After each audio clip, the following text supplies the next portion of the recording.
So this week, I had the privilege of listening to the best performance of the national anthem. It was sung by Whitney Houston in 1991 at the Super Bowl.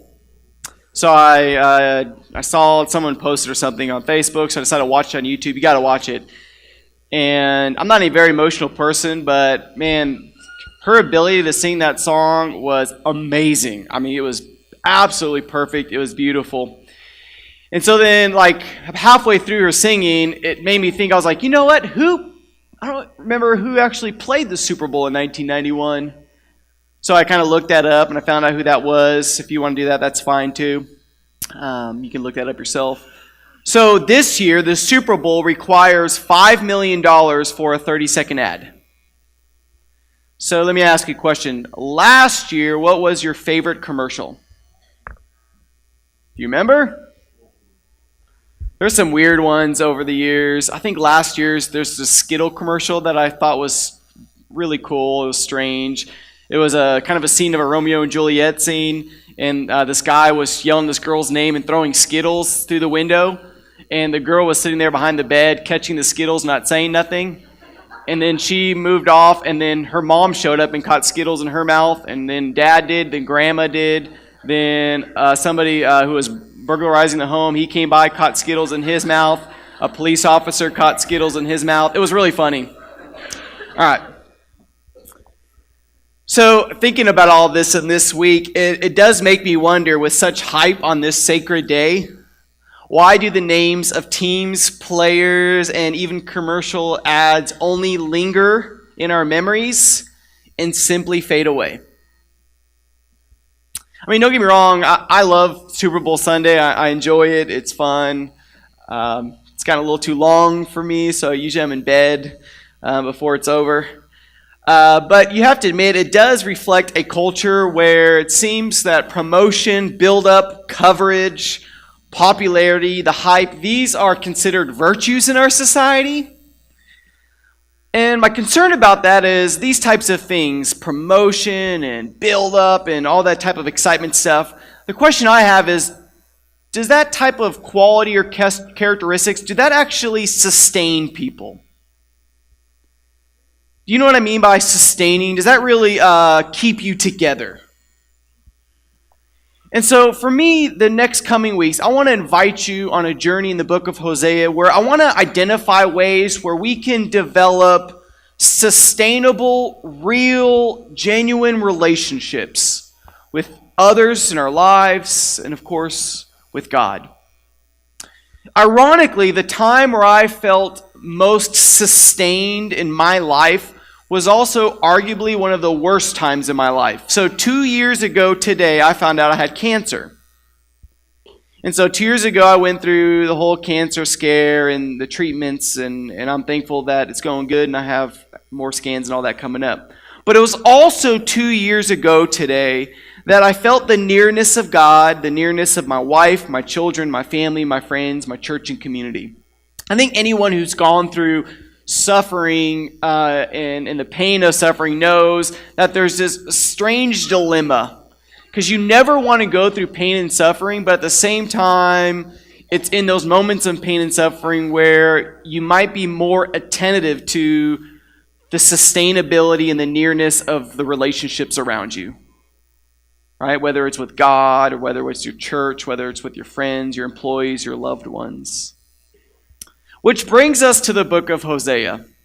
In the 2nd century BC, there's this book written, it's about 200 years before Christ, called Sirach, and it said this about Hosea and the other 12 prophets. It says, "May the bones of the 12 prophets revive from where they lie, for they comfort the people of Jacob and offer confident hope." So Hosea is kind of the beginning of the section of books that we call the minor prophets, and prophetic literature, so books like that are written by prophets, have a very particular genre and theme and style in their writing. And as already mentioned today, that theme is like this. There's a lot of doom, there's a lot of gloom, and like, oh man, this sounds horrible, and suffering and pain. But in the midst of that, there's also a lot of hope and opportunity, reconciliation, and a return to God.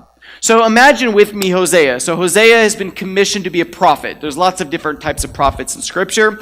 And so prophets speak and preach and proclaim. They are the spokespersons of God. They go to worship services. They go to throne rooms and public spaces. And so imagine me that you are the original audience of Hosea's initial proclamation. And he starts off with a good introduction. And his introduction is sharing his testimony, his life. And so maybe it begins with something like, God showed me the woman of my dreams. Hosea was young, probably at that time. If you're getting married, you're probably in your 14s. So he's a young man. He's madly in love, and it's this woman named Gomer. They begin a family. So marriage and having children are the two brightest spots in his life.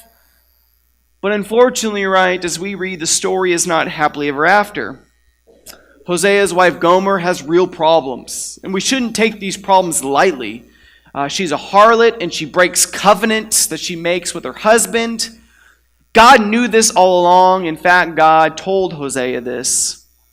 So I want to say this first off. I feel like there's a few disclaimers I need to make as a preacher as we enter into a passage like this. There's nothing in this story that suggests we should follow Hosea's lead, right? It doesn't say that. It doesn't say, hey, be like Hosea. I mean, we could joke about that, but, I always find it fascinating when we define marriage. We always say, let's define a biblical marriage. And I want to say, what are you talking about? Right? Which biblical marriage is it? David's? Abraham's? Hosea's?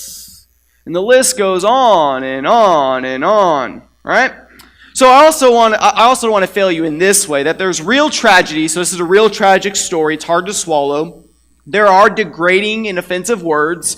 There is real punishment and shame in the story. But like I mentioned earlier, ironically, in relationships that are sustainable, in those types of ways that we actually want to be genuinely real with people, you can't just be the nice, friendly, and talk about all the good stuff.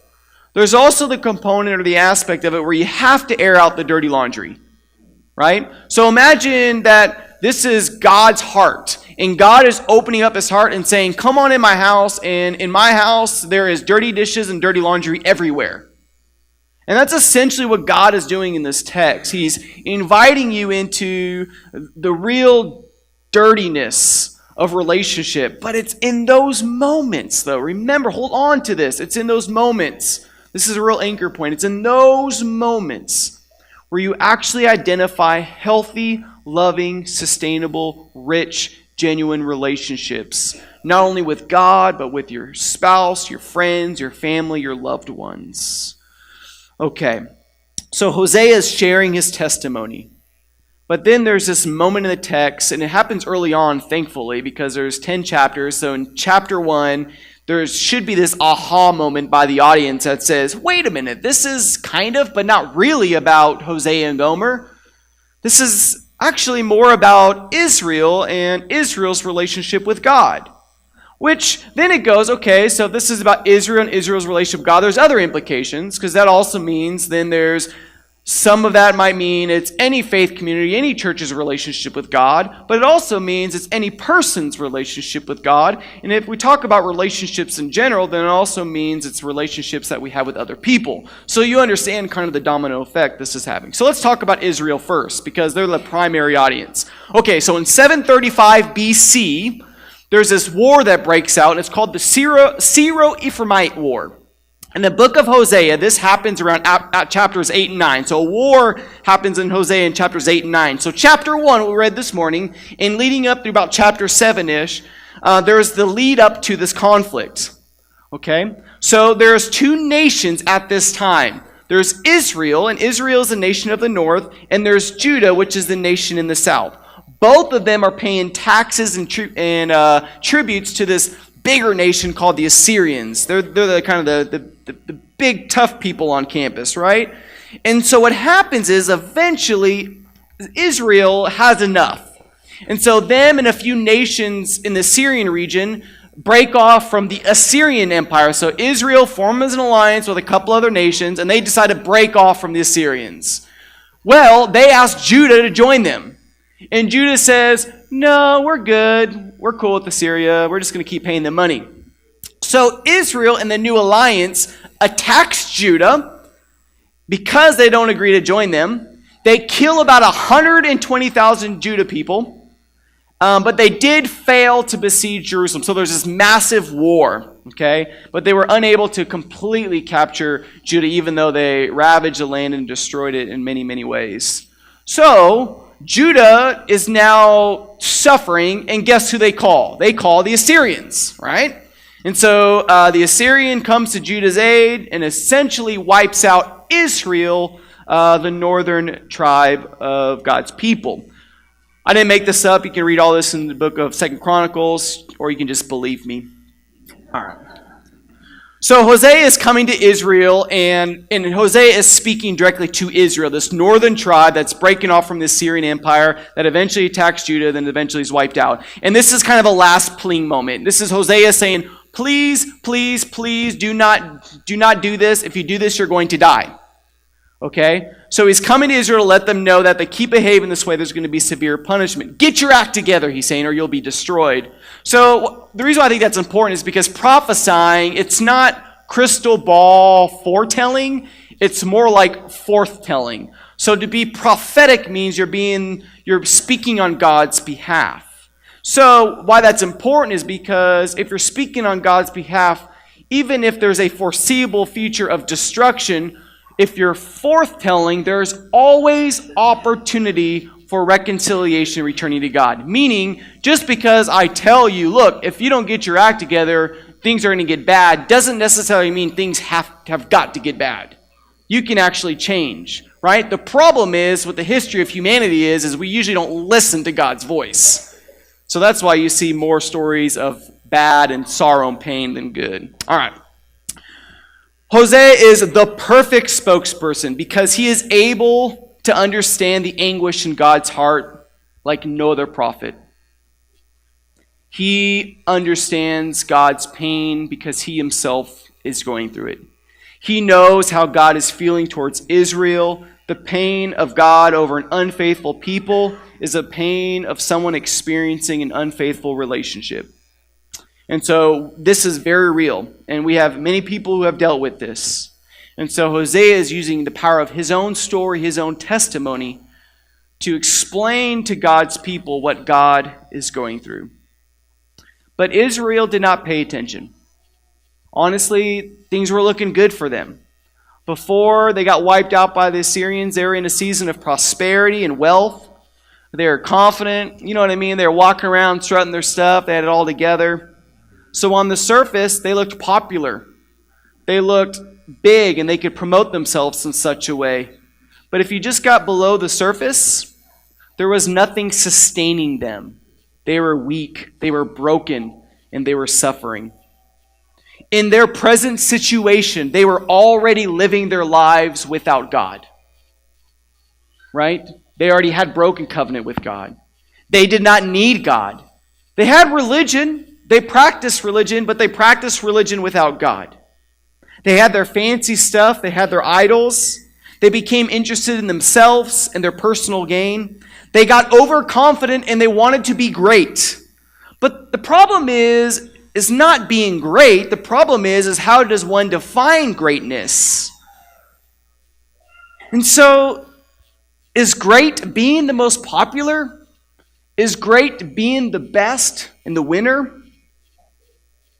Is promotion and being hailed, is that really what it means to be great? Like Super Bowl winners, that type of greatness just fades away. Israel failed to see that it's more wrapped up in its own personal desires to pursue the love of God, and as a result, there are consequences. And these are reflected in the naming of their children, and Duncan named two of them. And there's going to be a third one too. Jezreel. Jezreel means, or Yesreel, it means God plants. Seems really pleasant, right? Oh, that's sweet. Let's name our child God plants. In fact, Yisrael is a beautiful city in this valley between mountains of Samaria and Galilee. But even though it's a beautiful city, this place has been stained by violence. It's at Yisrael where Jehu killed the kings of Israel, and he did other horrible massacres that I don't feel like worth mentioning this morning. It's at Yisrael where the evil queen Jezebel, where she dies this horrible, cruel death. As one commentator states, someone literally stated this as I was reading this week. It's like naming your child Jezreel might be like naming your child today Auschwitz or Hiroshima. Why would you do that? So by naming your child Yisrael, essentially it's an announcement that indicates tarnish and destruction and pain. The second child is a daughter. It's a beautiful Hebrew phrase. It means lo rukma or lo ruhakama or something like that. I'm sorry, I cannot pronounce. I'm not very good at Hebrew. So the root is of God's characteristics. So rokma means, which is compassion and mercy. The problem is that word lo. By adding the word lo, you reverse it. Essentially what you're saying is God has no compassion or mercy. So the first name is Hiroshima or Auschwitz. The next name is God has no compassion and mercy on you. And the third one, which was not mentioned this morning, because I wanted to mention it to you today, comes from verse 8 and 9. And when she had weaned Lo-Ruhamah, she conceived and bore a son. And then the son's name is Lo-Ami. And Lo-Ami means, for you are not my people. You are not my God. Imagine between now and the book of Hosea, all of God's continued assurance and continued words are, return to me, my people. Return to me, my people. You are my people. Go back all the way to Genesis chapter 12, where Abraham says, these are my people. I stand by them and I follow them. It's at this moment where God says, I stand by you no more. You are not my people. We cannot ignore these names. This is a disturbing progression of God's relationship with people. And so Hosea is giving a clear heart on what God is going through. If you want to know what God feels and what God thinks and what God is going through, read the book of Hosea. But here's the deal. In the midst of all this pain and destruction and horrible naming, there's actually some hope. But you have to at least remember this. There's no fun prize in seeking transformation, grace, and grace and forgiveness. You can't, what I mean by that is when you pursue God's renewal, when you want to return to God, if you've fallen away, if you've lost, it doesn't mean you get a fancy door prize. Nothing against our bread this morning. That's good. I'm not bashing door prizes. I'm just saying sometimes the implications of falling away hurt. Right? In more recent events, there was a pastor in Memphis, Tennessee, who made a statement that he was unfaithful. And the crowd gave him a standing ovation. Now, I am all about celebrating forgiveness and grace, but I think we have to be careful sometimes on not recognizing also the pain and the destruction that also comes with it. You with me on that? That there's real hurt and there's real pain. So, God, though, does not finish this book and say, look, there's pain and darkness. And even in the reading this morning, it was subtle, but it was there. In verse 6, it says, I will have no mercy on Israel. But verse 7, right away, it says, but I will have mercy on Judah. God desires a different outcome in the life of Israel, in the life of you, in the life of this world. God does not pledge wrath. That is not God's character, personality. God does not want people to be separate from him. Instead, God is a source of hope and renewal, and he constantly invites that. In fact, that's Hosea 11, 8 through 10. Now, we could say that this book is about Judah being faithful and Israel being not, but that's not true either.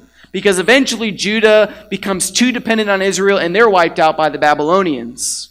What this is really about is the tension that Hosea and the other prophets, and even we have to think about and consider today. And that is that relationship between God and people and the relationship that we have with one another. People continue to step away from God. And my impression on that has nothing to do with because we don't know God, or we're struggling with God, or sin, and all those things. Those are part of separation. But for me, at the heart of it is trying to figure out a way to develop deep, sustainable, real, genuine relationships with God. That God isn't just some long-distance person out there in the sky. And so think about the relationships in your life that are sustainable, that are rich, that are inviting. And so I want us to consider how this church, in this series, how we can be more and better at our relationships with one another. That maybe sometimes it might take airing out our dirty laundry. Like, I want us to consider how we can have better friendships with our friends. I've had a number of times where I've visited and spent time with many of you, and you are considered my friends. But ask yourself during this series, how can I make my friends be better friends? What does it take to do that? I want to ask myself, how can I be a better person to my children as a parent, or to my spouse, or to my family, my loved ones? What does it take for me to be the person that God has called me to be? To be transparent, to be humble, to be a person of sacrifice. You see, God is a living being that wants to develop a strong relationship with you. God gets hurt and God gets upset when relationships are weak and shallow. We know that. We experience hurt when we have hurt relationships that are weak and shallow because there's a lack of trust and all those types of things. So the last thing that we want, right, is an apathetic God, meaning I would rather take a mad God at me than a distant God with me. Because at least an upset God, like in my own personal relationships, mean that somebody cares. Right? So when somebody's mad at me, then at least I can say, they still love me. Maybe they probably want to hit me, but at least they love me. The thing that concerns me is when people start distancing themselves, when they become apathetic or they become numb in their relationships. Maybe those are the types of relationships you need to think about in your own life. Maybe that's the type of thing you need to think about with God, and your barometer in your healthy relationship with God is it that I'm upset with God, or is it I'm just distant and apathetic towards God, meaning I don't really feel anything? And it's in that question you need to figure out what's going on. Because relationships include pain and suffering. That's, to me, a reflection of hard work in real relationships. Superficial, self-promotion, popularity, that's unsustainable. That just doesn't last. It lingers, it fades away. Our God hurts. Our God suffers. But it's in the middle of that suffering and pain where we see God desire to pull himself even closer. There are 3 names in the book of Hosea that leads God's people to death. There were 3 days in the tomb of Christ where he was considered dead. In both of those 3s, death had no victory. In your relationships, in your time with God, if it's not going great, if there's pain, if there's suffering, if there's struggling, that's not the final call. Death has no win here. God continually invites you. God is calling his people, Israel and us, to pursue a deeper identifying love that requires openness, that requires honesty, that requires hard truths, that requires real intimacy. And so let me ask you this morning, in this book that we're going to go through for the next 6 weeks, are you ready? I think that's the thing I've been struggling with the most. Are you ready for that type of reality in your life where you are willing to get more open and honest with God and with others? Is that something that you are carefully wanting to do in your life today? If you feel really good about your marriage, great. What about your relationship with church members? If you're really good about your relationship with kids, great. What about your relationship with your employees at your job? Think about, what can I do to live out a more sustaining, deeper life with God and those around me?